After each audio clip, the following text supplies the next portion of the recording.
I'll say it was all my doing. Would you really do this for me? How much do you want? Well, I don't have much, so it will be a fair price. And I'll get it back when I win the bet. It's a... Wait, what? That's a weird bug. The AI is taking over, man. God damn. Necromancy. Ugh. Such a strong word. I do dabble in the dark arts, yes, but I wouldn't call myself that. Merely an adept of the darker arts. Slafter was a real necromancer, but those before him seemed to fear taking that step, either because of misplaced morals or superstition. They did not see, or maybe did not want to see, that death is merely an end, not the end like everyone thinks. You see, the dead, especially those who suffered sudden and violent deaths, rarely actually want to leave this world. Nearly everyone has regrets. Those don't go away just because you die. While more willful or vengeful individuals can abandon their humanity and continue as wraiths, most of the others need a bit of a nudge. And then they can go on. Why is he making sense? At the moment they lack cognition. Oh, he's kind of making a little bit of sense. It's a work in progress. Doesn't matter, you to stop doing whatever you're doing here. Stop. What I am doing here is very important. Besides, I'm hardly hurting anyone.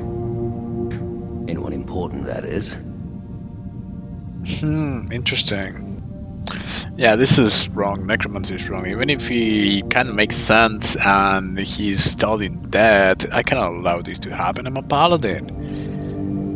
Like, if I allow him to go somewhere else, he's just gonna keep doing it. The sacredness of that cannot be tempered. We can understand that, we can try to figure it out, but I cannot allow this necromancer to continue. Very well. Do you know what I like most about the dead? They don't tire, and they don't feel pain. But you will. Okay.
Man, this guy had everything.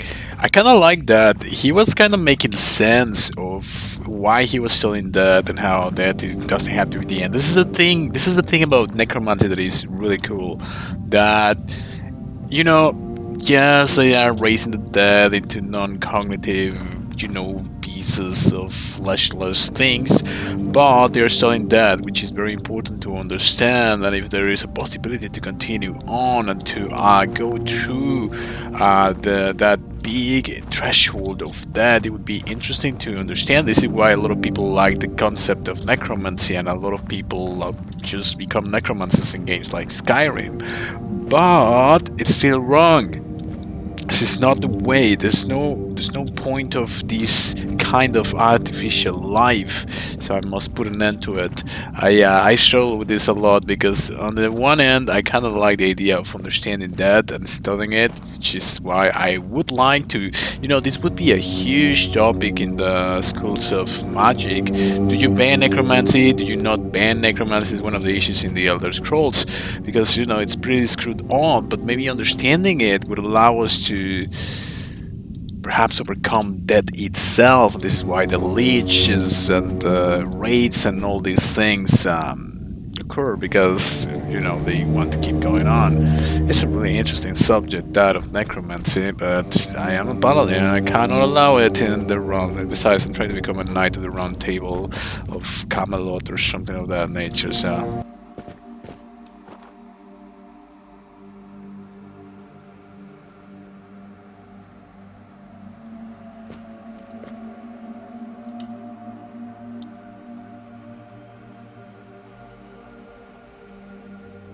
Oi, friend. A question.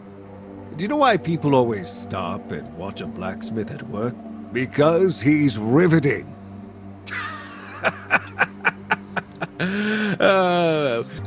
I'm totally just broke into his house and he's been the nicest guy ever. That's actually pretty cool.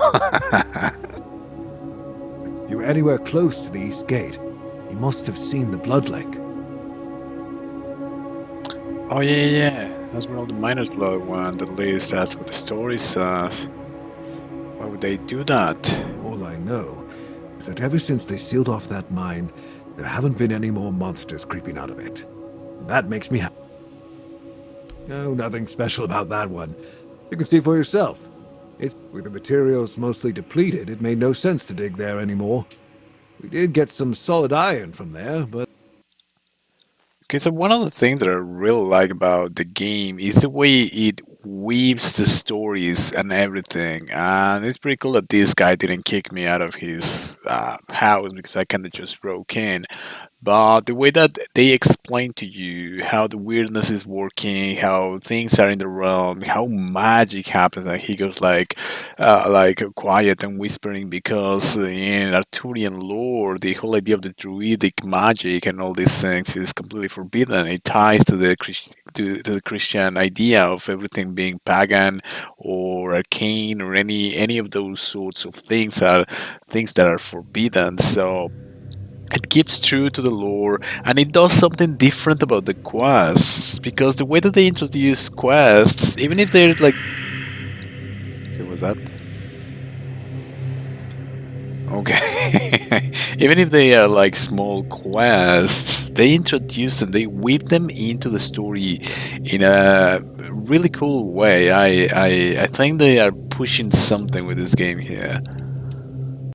So far it's been pretty good. There's a lot of bugs in the game, there's a lot of textures sometimes missing, and like everything takes a long time to load, but sometimes it just works alright. So this is an early access game. The game does not tell you anything. You have to figure out everything. Where are the barracks? You're allowed to stay here in the keep. You need to find where are the barracks, how do you craft things, go in and around. So that's kind of good as well, that it doesn't take you by the hand. You kind of have to figure things out, so there's something to it. So I like these little moments when I'm done adventuring and I get to chill for a little bit. Okay. It's a very interesting little touch here. This is Yorath's journal, the journal that I acquired from that necromancer, who was kind of making sense about what he was saying. This is the problem with necromancy. Necromancy does make sense to study it, to understand the process of death and the ability to bring back people from the dead. Because so on day 24, Birchman, he's saying how people failed him and now he needs to focus on his research and whatsoever. But there's something here that is really interesting. Day 30 of Birchmoon. As I continue to unlock the mysteries of life and death, I am reminded of the importance of resilience and self-reliance. The insidious nature of envious souls, like the stealthy predators they emulate, must not distract me from my quest. For in this pursuit, I hope to transcend the limitations of mortality and offer humanity a glimpse of the divine. So I really like how this game is taking some of the key items in the medieval epic fantasy, dealing with necromancy, dealing with these metaphysical realms of existence created by gods or goddesses or Daedra or Aedra or whatever you want to call them. But it kind of pushes it a little bit forward with the combination of real themes, of real mythology, of real things, with the more fantastical nature of the medieval epic fantasy, like this item of necromancy. And it's not black and white. It's not a simple narrative. Everything seems to be weaved in. Even the side quests, everything seems to go together, and the whole medieval realistic theme and scenery and everything, it gives it a very, very good touch. I'm really liking this game. I think there's a lot of potential here. At the end of the day, that's the implication. If you study necromancy, if you study that deep enough, you might glimpse a bit of divinity at the end of it, or you might just create these leeches, raids, and zombies, and just bring the Red Dead to the kingdom of Camelot. I mean, it could go either way, but that's the problem of necromancy. Maybe if you dare to try it, maybe you dare to study the occult, you will find such divinity.